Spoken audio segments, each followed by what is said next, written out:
Welcome back, everyone. Today we are going to be talking about squad leading. Now this video will not be how to start a squad and its mechanics, but more so how to lead a squad.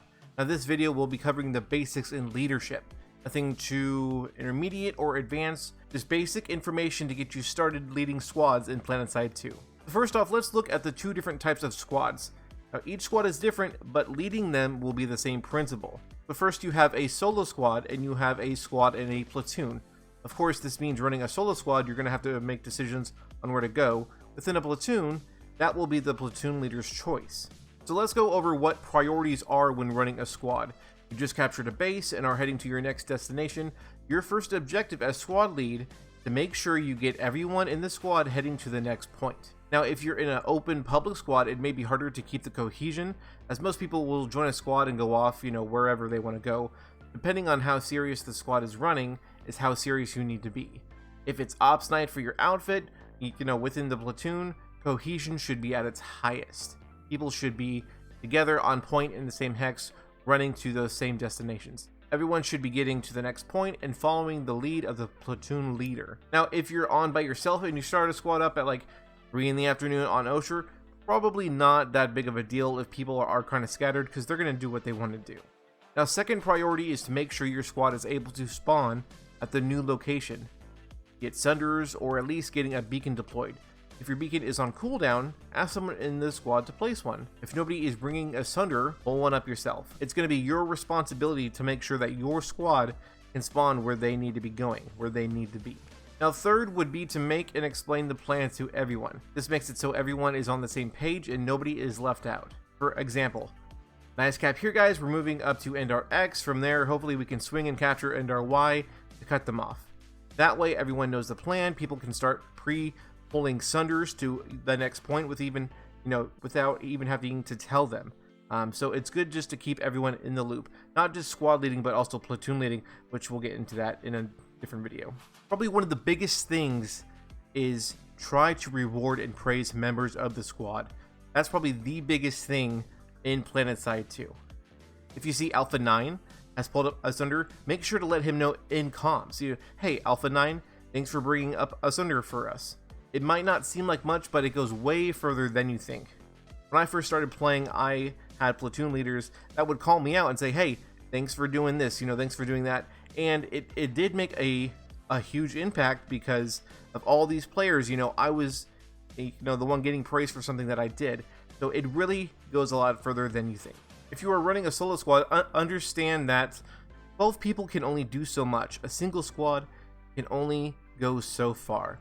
Getting frustrated and yelling at your squad mates when you're getting out popped, it's going to do nothing to get you guys back on point.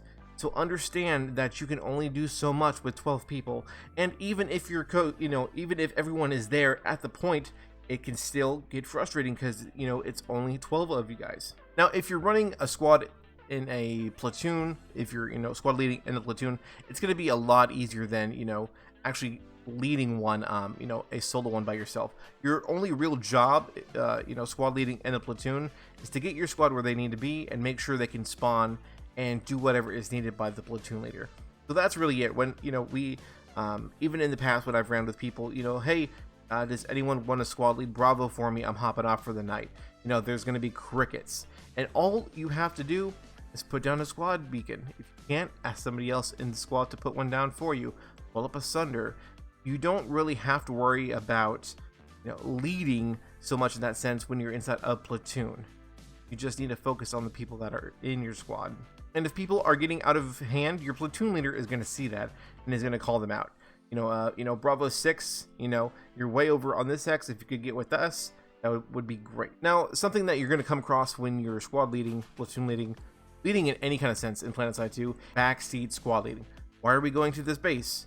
Why did we go this direction? This is a dumb decision. There will usually be someone who always seems to know better, but they will never take up the mantle as actual squad leading. If you want to do this, do you want to squad lead? No, man, no, it's okay. I don't want to squad lead. I was just saying, I don't know why we're going this direction. Those kind of people, going to deal with them, not quite often, but they're out there. My approach is to give a couple warnings and go from there. Let them know, hey, I understand you might not like my decision, but this is where I want to go. If they persist, Let them know this is how you're operating your squad, and if they feel, they would have a better time elsewhere, there's no hard feelings. If it keeps persisting, let them know, I don't care to argue every decision I make. I think it would be best if you leave or find another squad. Now, everyone's situation, of course, isn't going to be exactly like that. A lot of people honestly will plug in advice on comms or just let you know what's happening in the map. But then there's, those certain people that will pop into your squad, that will just argue with you and telling you how much wrong that you're doing. But there are a lot of people, like, hey, just letting you know, this base is getting captured. That's not so much telling you where to go, but, people, because, everyone knows leading, it's a responsibility. You're leading people that are on their off time, off work, at home, sitting down, enjoying their time, and you are the one leading them. So don't get upset, people that are trying to help you. My last and final point here is we're going to talk about a call to action. Now, a call to action is crunch time for everyone. 10 seconds left to get on the point or the final push from the base.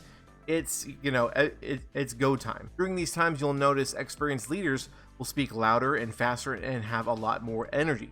Guys, we have 20 seconds to get on point. Squad leaders, drop your beacons. Medics, get ready to revive.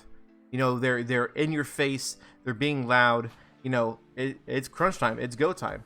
Now, there is a time and a place for this, and there is not. Now, if you leave the entire time yelling and being hyped up and trying to get everyone to go, when it's actually time to go, people are not going to take you seriously.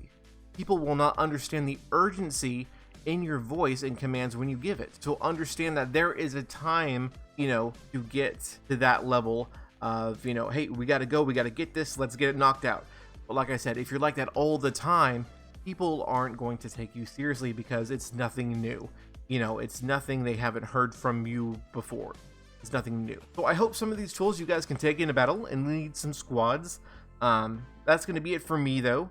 If you guys have any questions or any advice or comments, that you would like to provide for new squad leaders or new platoon leaders, that would be awesome if you could drop those in the comments. And, just trying to get more people to lead, squads, platoons, whatever. But that's going to be it for me today. I hope you guys have a great day, great night, wherever you are. And I will see you in the next one.